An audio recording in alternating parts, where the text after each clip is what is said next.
You're listening to the Digital Deep Dive, where we tackle the newest trends, strategies, and pain points shaping growth across the digital landscape. From Amazon and D2C to international expansion, join our host and e-commerce leaders across multiple industries for in-depth discussions on how to maximize your brands in the digital arena. Now, here's your host, Aaron Conant. Well, hello, everybody, and welcome back to the Digital Deep Dive podcast. I'm your host, and today we're going to tackle the customer lifetime value flywheel. So it's got a great friend of the network, Jon Reily from Bounteous. It was actually one of our full day events. He was a panelist and a speaker there. And while we're, in the middle of that panel, it hit me like we have to have Jon on for a podcast, an episode. It was just fantastic. And so, Jon, I'll kind of kick it over to you. If you want to do, brief intro on yourself and Bounteous, that would be awesome. And then we can kind of jump into the conversation. Sound good? Of course. This sounds great. And thanks for having me. Appreciate it. Great to be here. Here being the virtual world in which we live in, right? So I'm Jon Reily. I lead commerce and loyalty at Bounteous. Bounteous is a global digital marketing agency based out of Chicago, who we help the biggest brands in the world do better. And many of the companies that we're lucky to call customers are brands that we all live with every day. And it's a really cool thing to be able to take these brands that are part of our lives and say, hey, how can I make that better? And how can I help them make things better? I've been in digital commerce for almost 30 years now, which is pretty crazy to consider. We didn't call it digital commerce back then. We called it selling on the internet. But I've been fortunate enough to work with, I worked at Amazon for a while. I've been on the agency side of the business for almost 10 years now. Worked in startups, worked in Fortune 500s.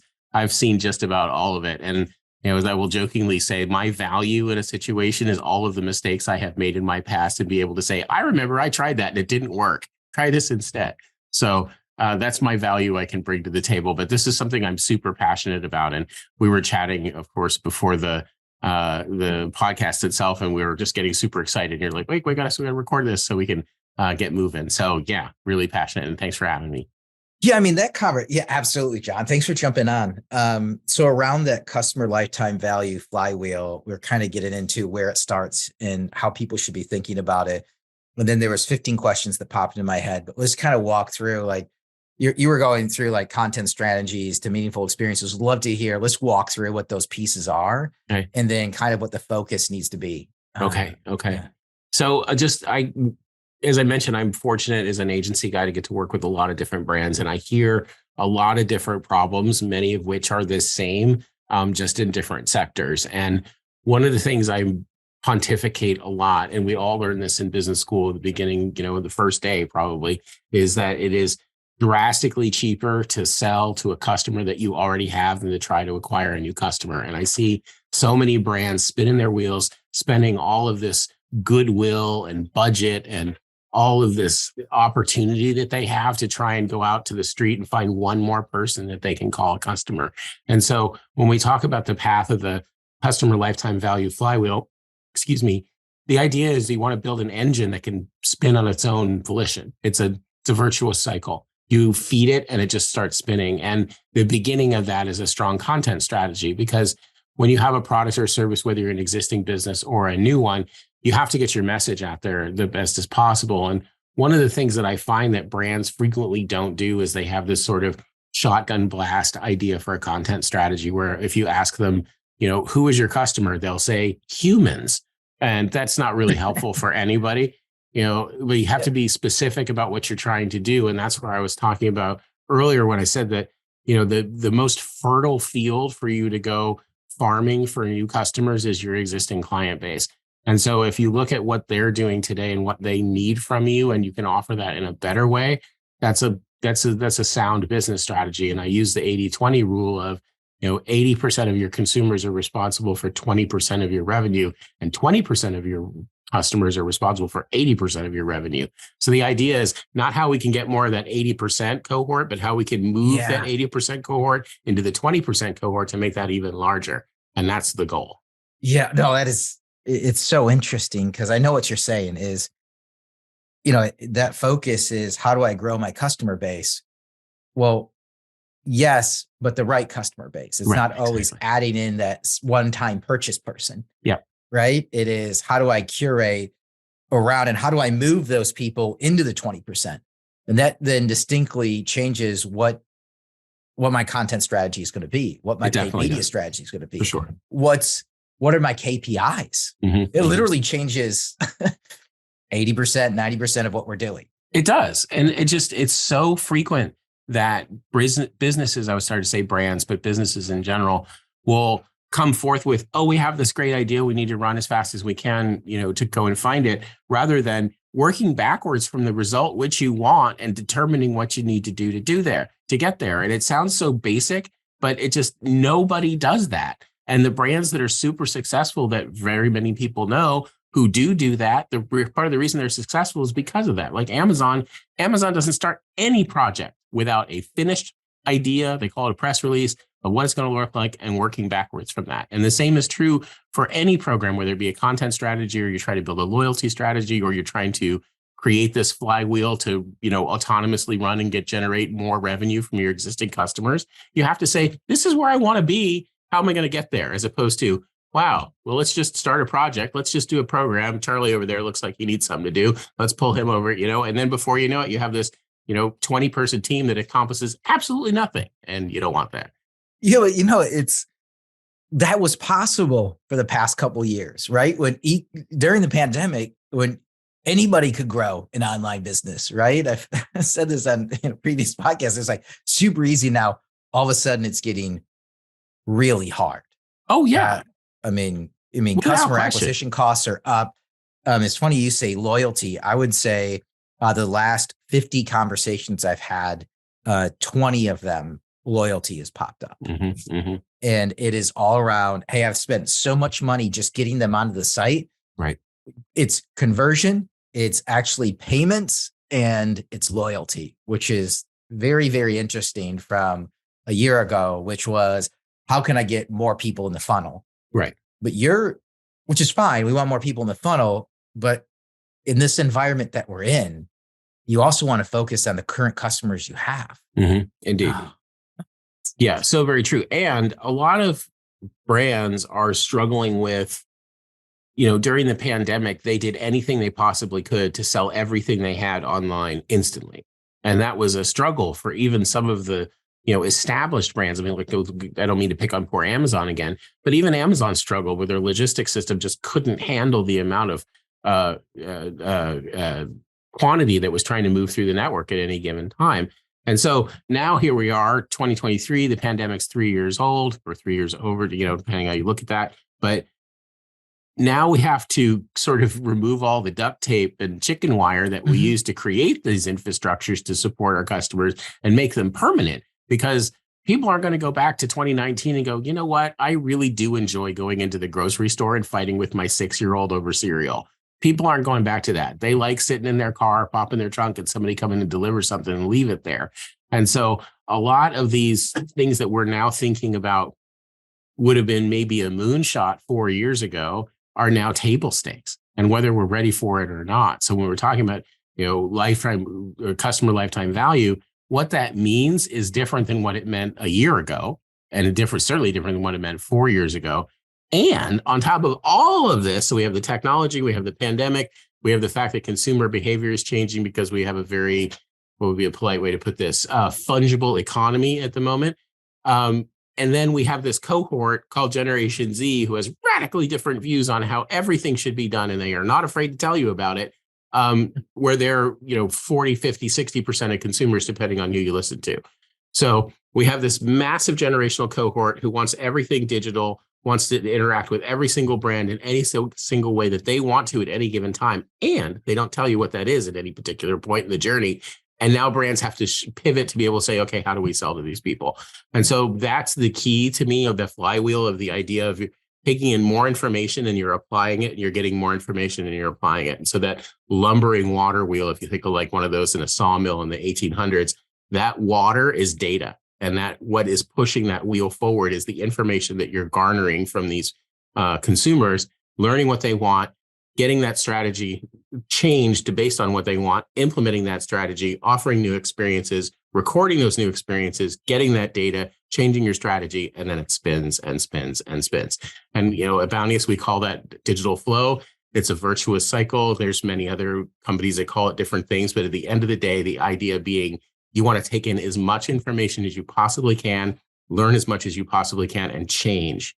And that's the key. And that's the tricky part, is a lot of brands don't, in fact, want to change. They just want more money. They want to do everything as they did it before. They just want more money for doing the same thing. So it's kind of like, seems like human nature as a whole. Right? Exactly. Yeah.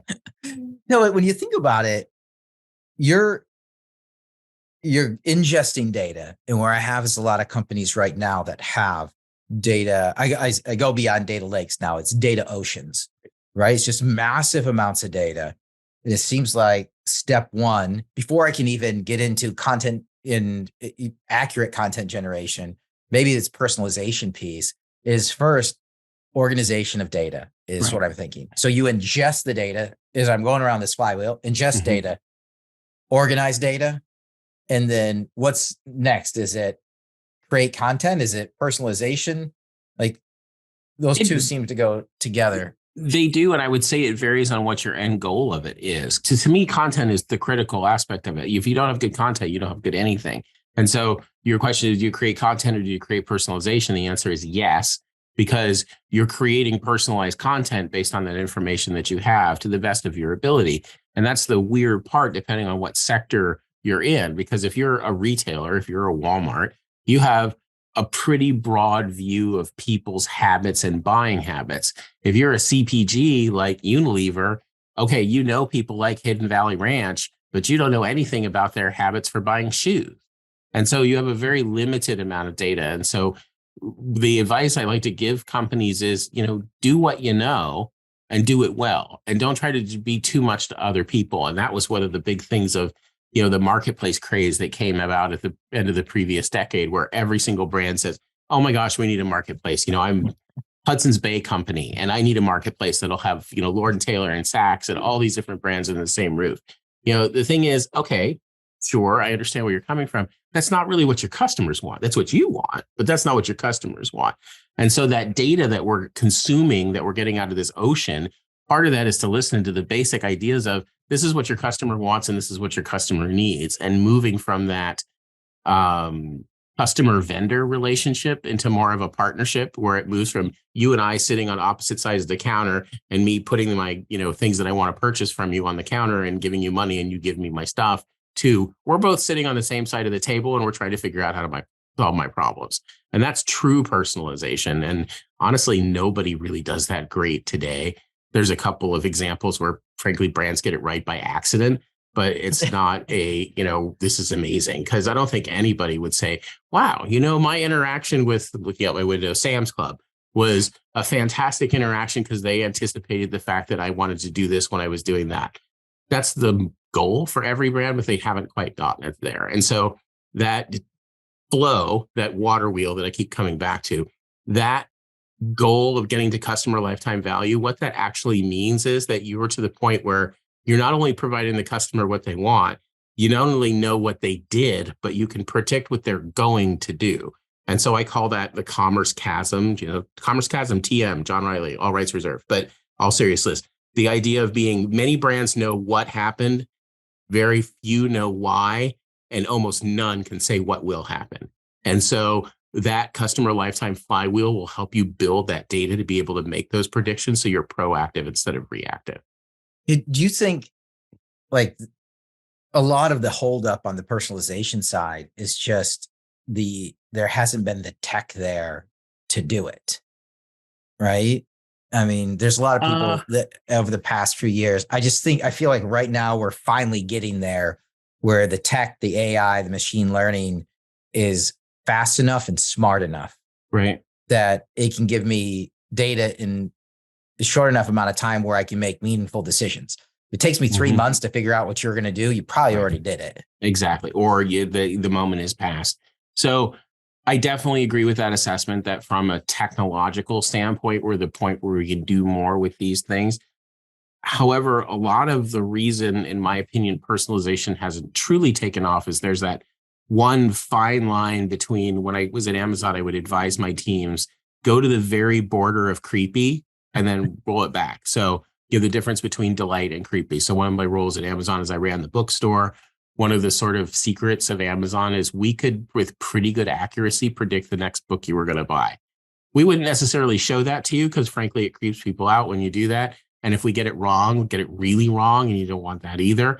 But as a result, I think that people have this sort of wall where they don't truly share. Like I had a statistic recently that was, I'll just get close on the numbers, 75% of people want personalization, but only 40% of people are willing to share the information they need in order to get personalization. So as a result, retailers and brands are in this position where they can harvest that information out of their data oceans to be able to make educated guesses and hopefully not screw up that delight versus creepy border.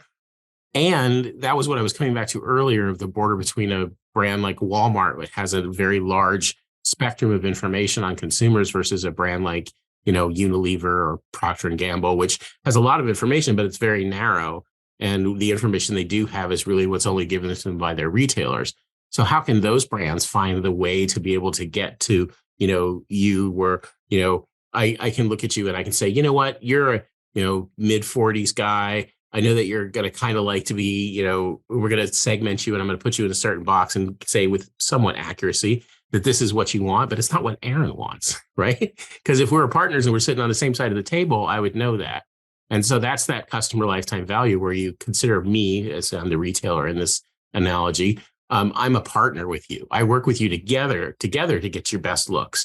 I work with you together to make sure that you have what you need for your home improvement project, as opposed to wandering the labyrinth of Home Depot on Saturday afternoon.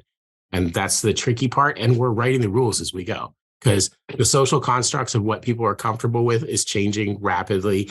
The social structure of our demographic is changing rapidly. The technology is changing rapidly. And now we have, on top of everything else, every single person's talking about AI. That's all anybody wants to talk about right now is ChatGPT and how that's going to impact my business. So now we have that, sort of another layer of what I would consider in this particular case to be vaporware, but this other layer of, oh, now what do I need? And so it's a tricky road. And as a result, no one size thing is going to fit all.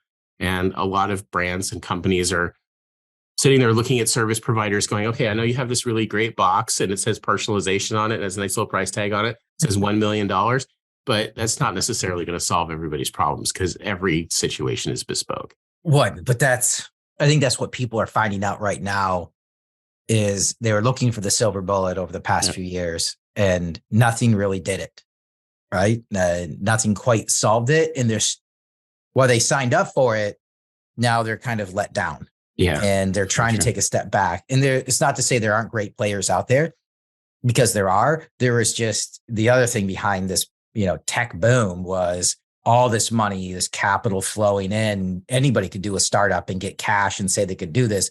But if you couldn't really do it, we're seeing those people really draw back, and it's going to be a lot easier to do vendor selection going forward. Right. From the standpoint, one of the people are going to work. The harder part is they're all going to be doing pretty close to the same thing. And it's just going to be tougher to decide between the ones that are out there. And on the data side, it's interesting. A few episodes back, I had on Tim Armstrong he has Flow Code now, but formerly at Google, formerly, CEO over at AOL. And, he was talking about that gap, that data gap that brands don't get because they're going through retailers, and that's going to shift. Mm-hmm. And brands don't know how much they can ask for, and they've never been able to throw their weight around, but they're really going to start being able to throw their weight around, and they're going to require that data to come back from the big retailers that are out there, such that they can more accurately, when everybody's got a retail media platform, hey, how can we more accurately drive traffic, identify the customer, give personalization?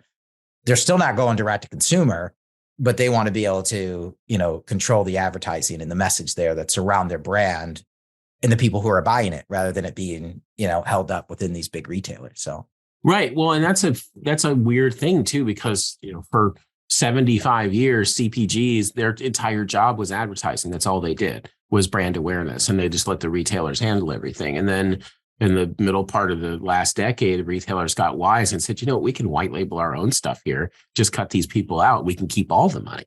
And so then you're in this odd situation where Procter & Gamble is now looking at itself going, oh my goodness, are we going to be a business in 15 years? Because Target went and switched to the Honest Company instead of selling our stuff.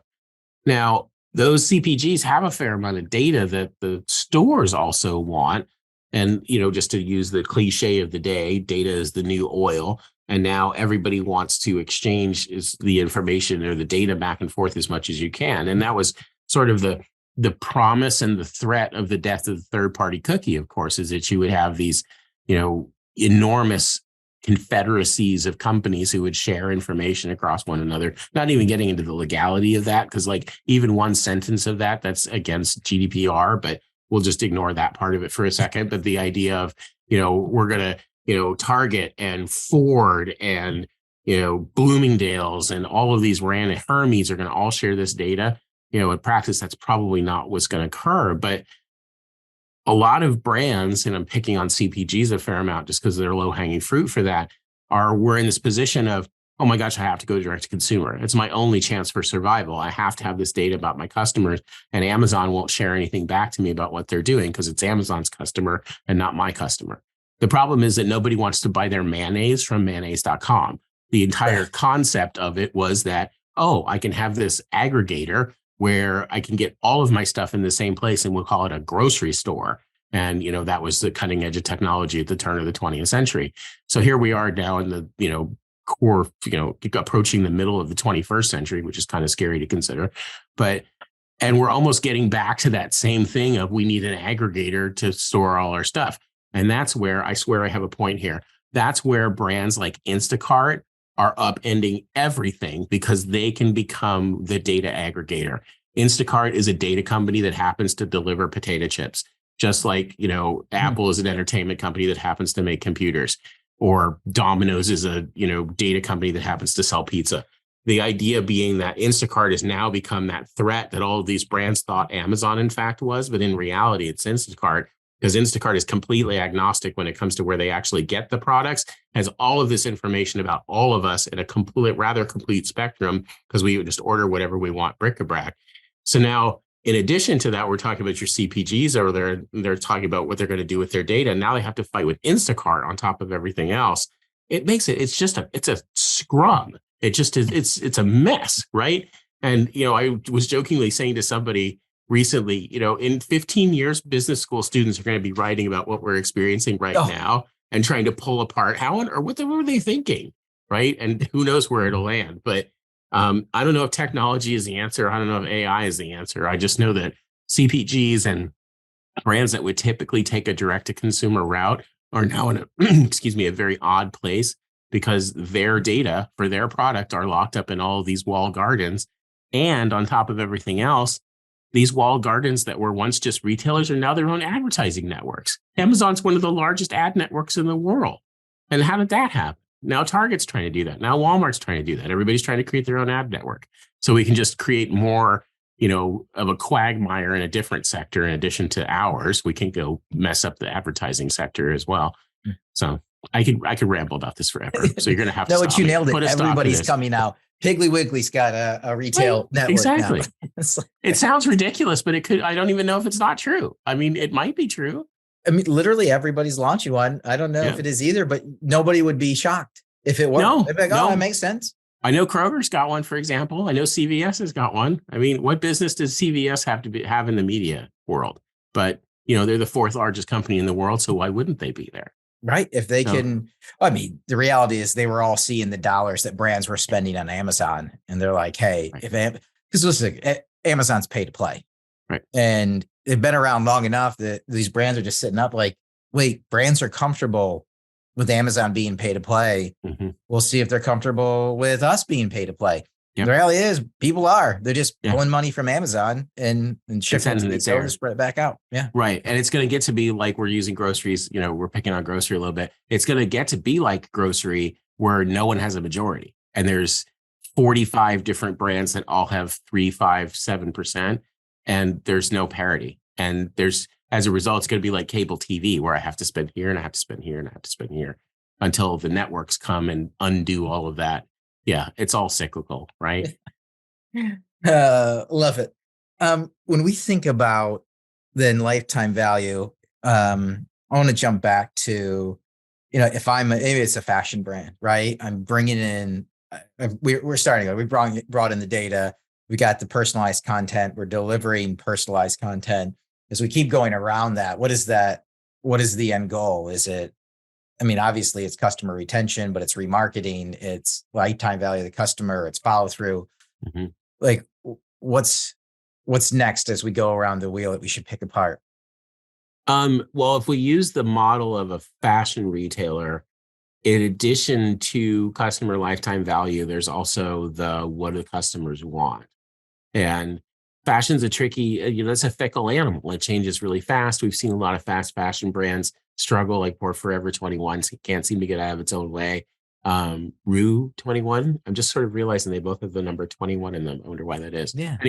Anyway, Rue 21 just hired a new CEO. They're trying to find their path. So fashion in general is really tricky. And then we come back to the generational shift of Generation Z and the impact that they have. So in that case, the prediction model, I think, is even more important, where you get from the point where you're reacting to what your customers have done in the past and predicting of what they will do in the future and trying to get out in front of that. And so then you come back to the content strategy that we talked about at the top of the hour, where that becomes more and more important, because then you can help define what that is, or at the very least keep an ear onto it. So like I was talking to a brand recently about, what's our user generated content strategy here? Do we actually want our consumers to be taking part in this? This is a large undertaking for us specifically, because we have to moderate this and make sure that they're brand appropriate. But at the same time, it's free advertising. We want to be able to use that more. So our advice to them was absolutely allow people to, generate user generated content for you, but try to guide it to the best of your ability while staying authentic. And that's the tricky part, is that authenticity, because it takes a brand 60 seconds to completely blow it by being not authentic about something. And I won't go into any specific examples of what's occurred, but anybody who's watched the news in the last 2 weeks is pretty aware of a brand that took a huge step forward that may or may not have been the right thing to do. Everybody's certainly talking about it, but whether that was the right thing to do or not. And that started with a UGC idea. So for companies who are trying to predict the future or go to what's next, that listening aspect to what's going on right now is very important. And that's part of that gathering data, where you're building those experiences and you're measuring, almost like straight up A/B testing, measuring what works in those and continuing on. And once you start to do that and start to get out of your own way of, I'm not trying to put out fires all the time, but rather I'm trying to decide where the fires I want to plant go. That was a very poor analogy. But anyway, the idea being that I want to do this in the future aspect rather than the past, you'll start to uncover little nuggets in that data where you're like, wait a minute, this is where this might go. And, you could probably tell by looking at me, I'm not really a huge fashion guy, but the idea being that if a brand could predict what would be the next great thing using machine learning and AI, because of all this information that they're garnering from their customers in a open relationship of trying to exchange, content or, value back and forth between two parties, that would be pretty awesome stuff. I jokingly say that commerce is really just an exchange of value between two parties. Doesn't matter if it's dollars or clamshells or information or what it is. That's what commerce is. And so often companies have this very one-way view of that, where they think, okay, my goal is to put it out, not necessarily take it back in. And the taking back in, I think, is a critical part, because that helps build that authenticity that consumers, and I'll say, demographically or, irrespective, consumers want authenticity. Yeah. And I think you touched on a great point, which, brands struggle with, is on that UGC side, because content is huge and they need it. But then what if it's off brand? Yeah. That's just the reality. But at the same time, there's so much data to be harvested from all the UGC content. We did, right? We can't even keep track of it because there's so much of it. It's like you mentioned a thing about, you called it a data ocean, not a data lake. And a statistic I like is more data has been captured during this conversation you and I have had in the last 30 minutes than was captured globally in 2012. I mean, just stop and consider that, right? And just this one little thing, like our phones are sitting here, our computers are doing stuff in the background. This model is being built amongst the two of us now that it's the machine, whatever you want to call it, knows that we're now associated with one another. All of that kind of stuff is builds upon itself. There's so much out there, and we haven't even begun to scratch the surface of that. Because wait until, I won't start another topic, but wait till IoT finally takes off and everything in your house has a, RFID chip in it so it can communicate to its master of how it's been used. Then we'll truly have a lot of data. But even right now, nobody can keep track of that. I mean, use whatever analogy you want, fire hose, fire hydrant, there's just way too much of it. And one of the things I think is, and I used that analogy earlier of working backwards and having the importance of that. One problem I see frequently with brands is when they do have that data ocean, they will go wade out into it and just pick something up and go, this looks interesting, I'm going to chase this down. And, that's the equivalent of walking into a forest and going, let's go that way, as opposed to having an end goal in mind. And that happens so frequently to the point where it's literally frustrating for me professionally. And so hopefully we can, with your viewers, be able to say, don't do that. Don't do that. Pick what you want to do and work backwards. Don't just walk into the data lake and pick something up and go, let's chase that, because that's never going to work. Yeah, it's data is just, the episode before this one was with Drace Batart, founder of Drupal. We were walking through the composable architecture, and that is basic. It is step one. Mm-hmm. It is, you've got the data. Like, step one was get the data. Now everybody's got the data. So now the official step one is, how are you parsing it out? Right. Like, how are you understanding what's there? And machine learning is there. AI is there, I think, to now getting the right partner to help you do it. Mm-hmm. But you have a lot of people that are on the other side that are so busy, like they know the data's there. They know everything they need are there to create the content, the personalization, the execution, everything, but it's all trapped there. And they're so busy with the day-to-day, like it's hard to go find a partner that's going to jump in and organize the data first, right? And by the way, while you're organizing it, as you take the cups out, water out, and organize it, there's just a constant stream of more water coming in. Exactly. How do you organize it? Then how do you make it usable? And that's holding up a lot of people right now, is they got to find the right partner to come in and just plug in and hit go and just have it digest it. It's going to take a while, but they just don't even have the time to, evaluate who those 5 different partners might be. Right. And therefore they're stuck on the other side. By the way, they've got KPIs they've got to hit. Oh, by the way, they've got budget meetings. They got, everything, board meetings. They got to, quarterly business meetings and updates and everything else that are going on, and execution. Oh, by the way, we also have a reduced team because we did a restructuring and reorganization. So, right. But it's easy to get penny wise and pound foolish in that type of situation, because ultimately that day to day, while it keeps the store running, it can't be everything, because there has to be that strategic longer term view, or else you get into if you do what you've always done, you'll get what you've always gotten kind of mindset. And that is a cancer within brands, because it just grows and grows. And I've seen it many times before. And also the idea of, you have to be open-minded enough to be able to say, this data may tell me things that I don't necessarily want to hear. And that's the same mindset of, you don't want to get stuck doing what you've always done, because many, many times that data comes back and says, you know what? People actually don't like interacting with your omni-channel strategy the way it is currently laid out, and they want you to do it differently. And then people are like, whoa, whoa, whoa, whoa, whoa. We don't want that. We're not making any of those kinds of changes. Because I joke with my wife all the time, we work in this business, we're pretty well versed in it. I can spot from space when I cross a business unit in a store. I can instantly tell that. And consumers can too. They just don't really know what it is. They just know that the interaction or the experience has a little bit of a stumble. And a lot of times, one of the first things that comes out of that, data mining is people don't like your customer process. And what works for you as a company may not work for your customer. And so another thing you encouraged brands is to say, you're starting out on this journey, whether you want to call it, the buzzword of digital transformation. I don't have a drink here, but I would take a drink because that's the buzzword.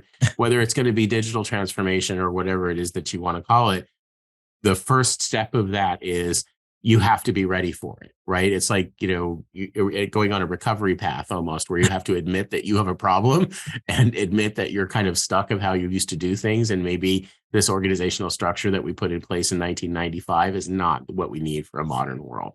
And so those are kinds of things that a lot of brands realize. And I'm seeing a lot in the B2B sector right now, is that sector is sort of learning from its B2C counterparts, but trying to get its feet under it of what customers want from them. And a lot of those businesses are so set in stone, it's very difficult for them to move, and they're going to have to, or else they're just not going to make it. Yeah, a lot of it's like psychological too, right? The idea that they think that what they've done is wrong.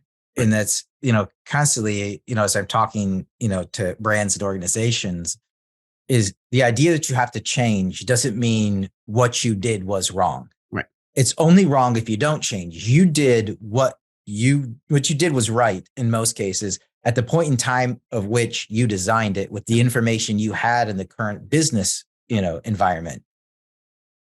We're just a decade later. Right. And so you did a fantastic job. This is us changing models. There's no implication that you did a bad job. Yep. It's only bad is you don't adapt to the new times. Exactly. That's the downside. If you don't do that, you ultimately won't make it. And, I jokingly also say to my wife, the beauty of predicting the future is that you're never wrong, because you're either right and you look like a genius, or you're wrong and it wasn't your fault because things changed. And that's kind of what we're talking about here. It's not your fault. Things just changed.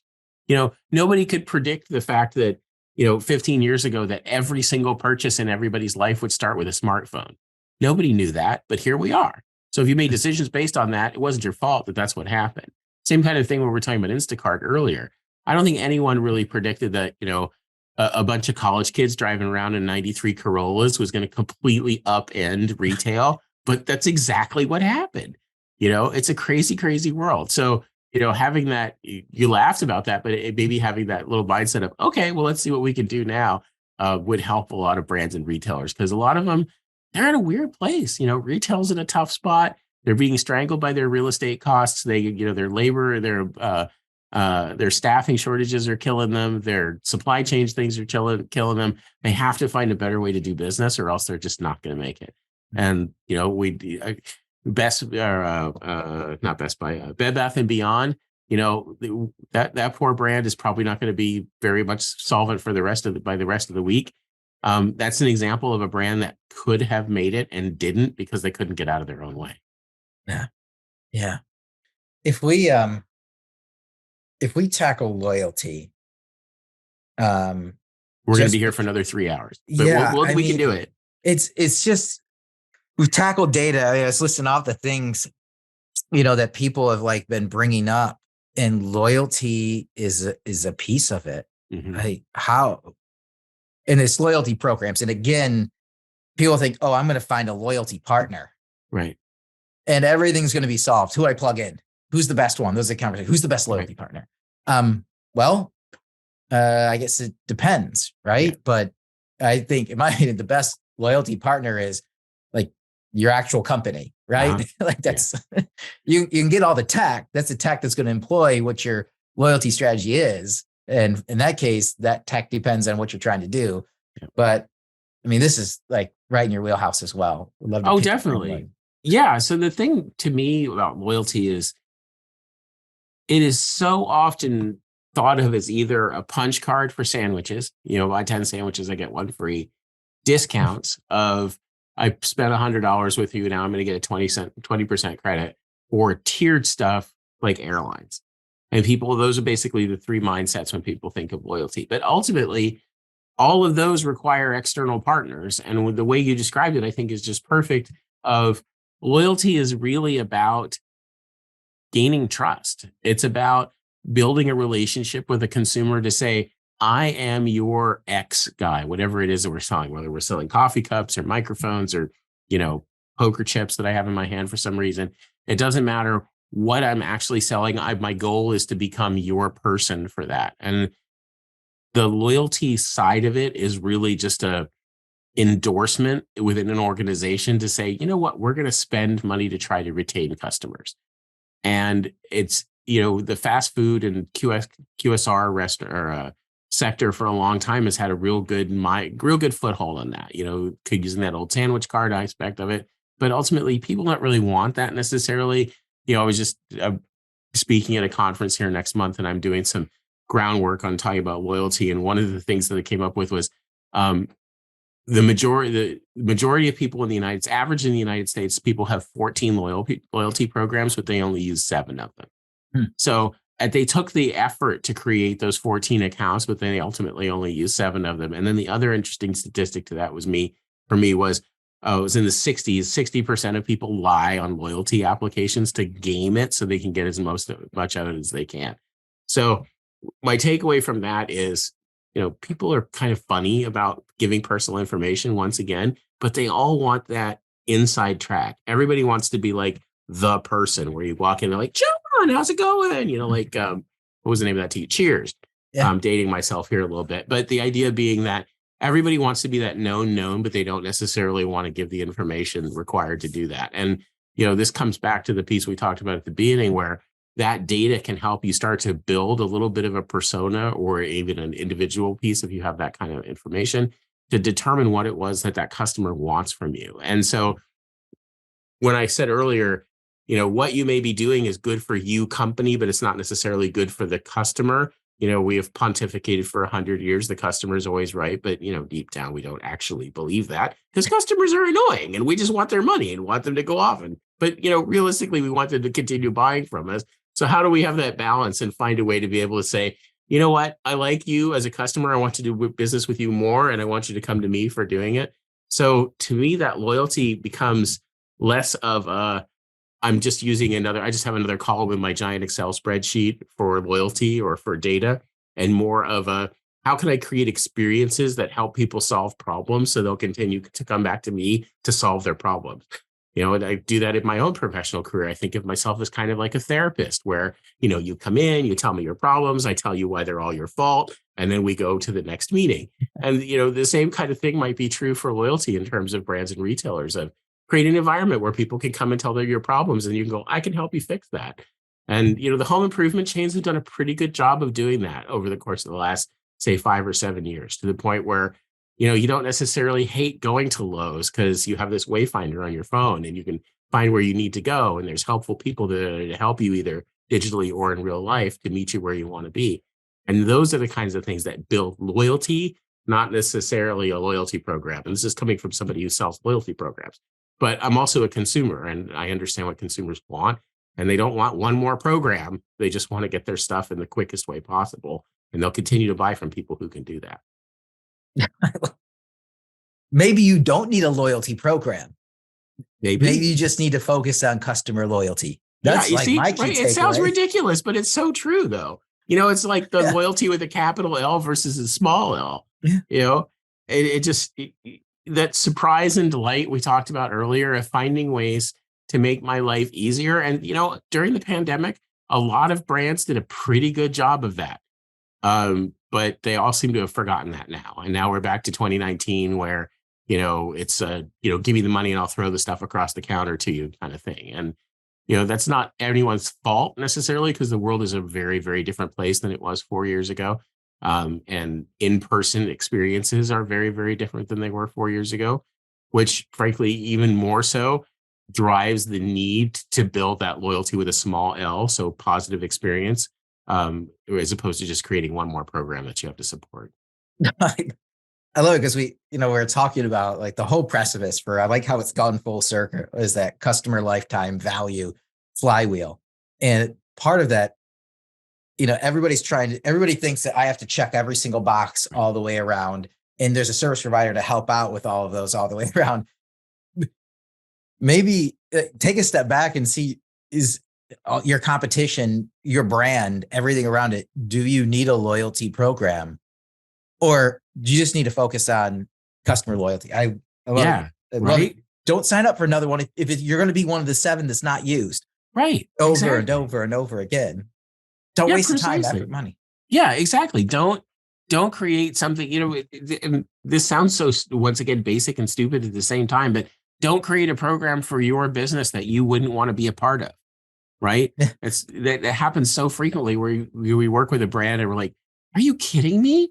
this is what I need to do to check into this hotel. Nobody's going to do this ever. And they're like, yeah, but you see, we'll get this data. We'll be able to tell this. And it doesn't matter because it's terrible. And so focus on the small L, focus on, building customer loyalty, not a customer loyalty program. That could be a book right there. Actually, I like the title of that. Yeah.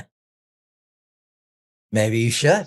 I was actually thinking for you, but you have a much wider audience than I do. But use it with my blessing, and I'll write the forward. No, it's funny that you ran up there. Like the kids love like Hungry Howie's Pizza, right? And they have a loyalty program that you just are automatically enrolled in if you have the app, which is the easiest way because they'll just grab the phone and order it, and it counts it up, and then it just tells me at the end, oh, you have a free pizza. Right. Yeah, but I don't. That's great, but I don't go there. I go there because it's close, it's nearby. The pizza's always hot, and the kids like it. And I walk in the door, and it's always ready. Yeah, that's loyalty because it has nothing to do with the free pizza. They solve your pizza problem. Yeah. And the free pizza is just a bonus, right? Yeah. 7-Eleven does a good job of that too. 7-Eleven's got a pretty decent loyalty program. McDonald's would be another good example of that. Crazy thing about McDonald's is I just realized recently they have that little thing at the top where it tells you how many points you have. And there's a formula of points to dollars. And I was mortified that I had spent that much money at McDonald's. But the same thing. Kids like it, has a playground. It works for me. It solves it's raining. What am I going to do to satisfy these kids problem? And I will go in there and spend $10 while I'm there. And that's a win for McDonald's. For everybody. Yeah. You have any, I've been picking your brain, and I'm going to invite you back because this has been so much fun, and we'll pick another topic and do a deep dive on it. But any questions you have for me? I'm talking to a bunch of brands every week. I want to make sure that, I don't know if there's anything top of mind for you, but more than happy to. Yeah, I actually am super curious about that. So what would you say would be an interesting common theme that comes up a lot with the folks that you talk about? Because when I talk to my clients, I get constant themes. They don't work with each other, but they all work with me, and I can kind of get an aggregate, data information, if we're going to go with that. They're all worried about loyalty. They're all worried about inflation. Some of them are worried about economic uncertainty, and none of them are worried about generational shift. And I think they need to be. So that would be an example in my world. What are some things that you're hearing that you're like, oh, wow, the last guy said that too, or she said that the last time I talked to her? You'd mentioned it earlier. It's around AI. Okay. And I've got, 20% of people with their head in the sand, pretending it's going to go away. And I've got 80% of people knowing they should probably be using it somehow. But I should say that. Then I've got 75% of people, get us to 95% of people know they should be using it somehow. But there's so many different tools, there's so many different things that are popping out left and right that they're like, I want to make it through next week. Right there. There's been a lot of trim down in the e-commerce space, director level. If you're, mid-level management, they've been getting trimmed out. And so people are just kind of heads down, don't rock the boat, but I know I should be doing something. I just don't have the time anymore. Mm-hmm. Then I have this 5% group that's like, oh, by the way, I'm using this. I'm trialing it a little bit here and there in the professional life, but I'm using it all over the place in my personal life. I'm asking it questions. I'm having it plan vacations. And that's what's really unique. So AI obviously has been popping up quite a bit. Lifetime value is just there, with customer acquisition cost. Everybody's concerned with, how much it's gone up. And, how do you get as much out of that customer as you possibly can, which sounds bad. It's coming out all wrong, but I'm kind of paraphrasing. We know they love us. We know we've got the right products for them. How can I make sure that I'm getting a bigger share of their dollar than, the competition that's out there?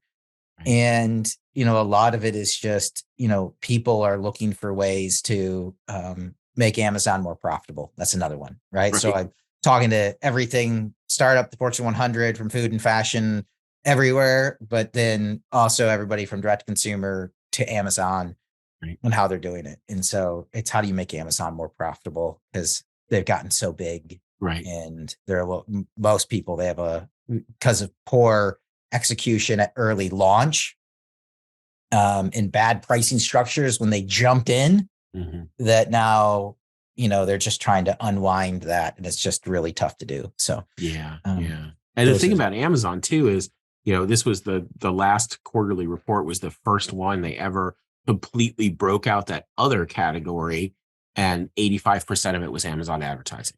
Yeah. So the interesting thing that I took away was, I don't remember the exact numbers, but I do remember that this being the case, Amazon advertising is now bigger than retail. It's bigger than AWS. So Amazon is really an advertising company that also happens to sell ebooks and also happens to make TV shows, using that analogy I used earlier. So that's coming back to it, when I was there, Bezos's, vision was Amazon to become the store. And he used the analogy of Judy Jetson, where she sits in front of her computer and orders something and it just shows up in a tube, and she doesn't really think about where it came from. And that was Bezos's vision. And now he's almost accomplished that. I would say that their empire is got some cracks in it a little bit, because Walmart's been doing a great job lately. But, now they're trying to control not only where you buy it, but where you hear about it. Right. Yeah. And, have that entire soup to nuts. And then we're not even talking about the logistics aspect of it, where Amazon's like the 8th largest airline in the world, and they're one of the largest logistics companies in the world. So they come that whole spectrum. So when you think about what brands are trying to figure out, they're like, oh my gosh, I'm feeding the beast that kills me, but I have to, because that's where all the customers are for now. And, it's really interesting, because I used to, think of Amazon as a logistics company that happens to sell things. Right.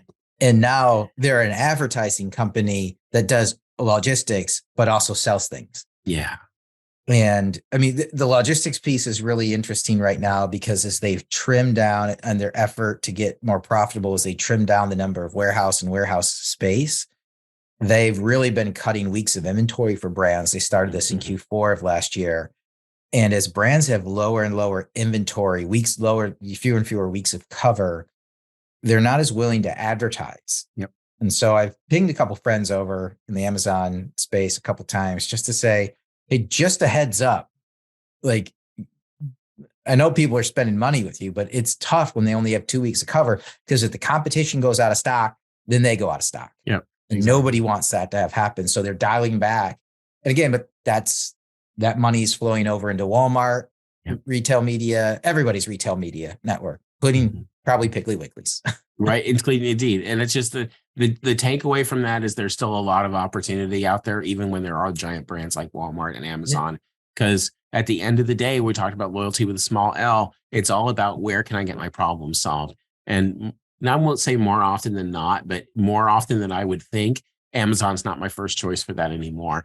And as a result, there's a lot of chances for other brands, be it a CPG trying to create a direct-to-consumer, be it a smaller retailer like Piggly Wiggly, or some regional store like Chico's, fashion, or Altered State for younger, for teenagers. There's all of this opportunity that didn't used to be there, because of the consumer mindset shift of, you know what, I kind of want a good experience, and I'm not going to put up with this anymore. Right. What's that? I'm mad as hell, and I'm not going to take it anymore. Right. From network. Right. Yeah. So that kind of thing. Yeah. What are you most excited about?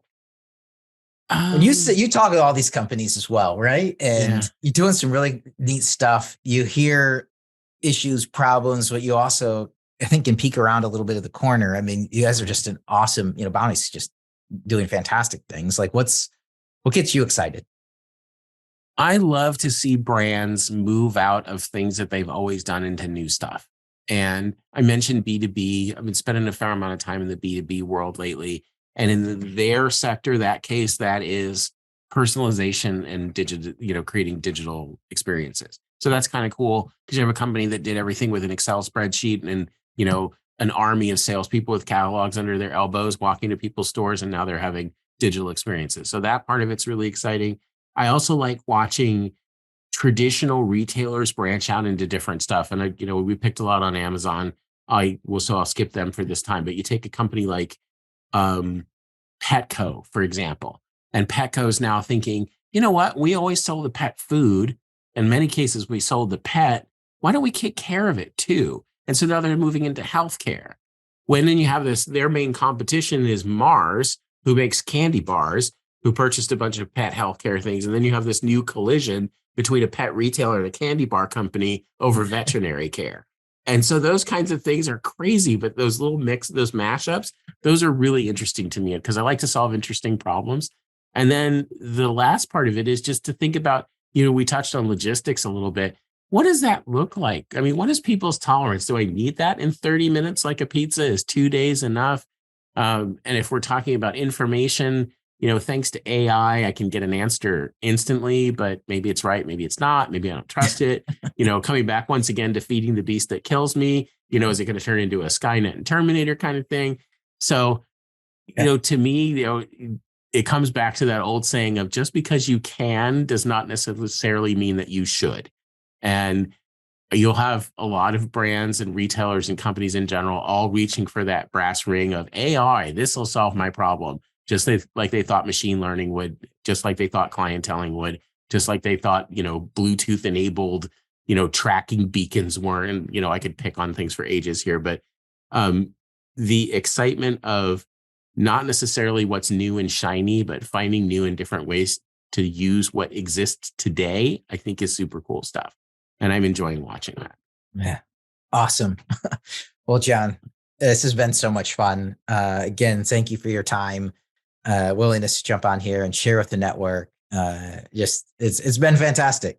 My pleasure. Happy to be here. And thanks again. And thanks everybody for listening to this episode of the Digital Deep Dive.